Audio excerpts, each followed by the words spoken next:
Sadri Maksudi bizden üçün bu milletimizin hatası, bu milletimizin babası. Sadri Maksudi o bütün milletine berge jihan. Sadri Maksudi aytgan edi, biz Rossiya gражданlari, lekin biz müstakil bir millet. Müstakil bir millet bizde tulu rəvişdə, так сказать, məharif sisteması bulurğa tiyiş.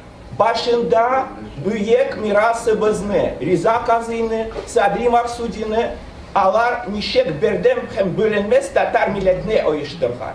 Bu zor iş. Biz indi anı iske alganda en birinci iske kiler anın Tatarның devletçiliğin tırgızı. O birinci bulup İdil Ural proyektinde tırmışqa aşırığa tırıştı. Kızganışqa karşı bu proyektini buldurып bulmadı. Bolşevikler burada kısılıp 18. yılda ona karşı çıktılar.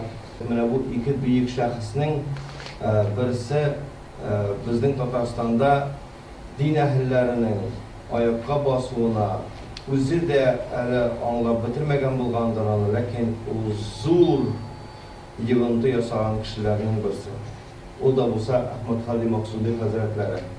O kişi yazıp kaldırgan kitap, Muallim Sani degan kitapka dayanıp biz mine Tatarstan Cumhuriyetinde umum medreseyde Kur'an okurga öğrengen kişi onun kitabına yolup kalmalıdır. Muallim Sani degan kitabına, Muallim Hasan degan kitabına yolup kalmalıdır.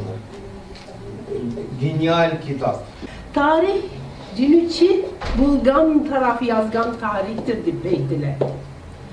Sadri Maksudi'nin kurgan devletinin kıska gömürlü buluğu, yetse kurulgan devletinin barık milli medeni muhtariyet buluğu sizni aldamasın. Ul muhtariyet bugüne kadar küpten yüz başına bir millet devlet bulur idi.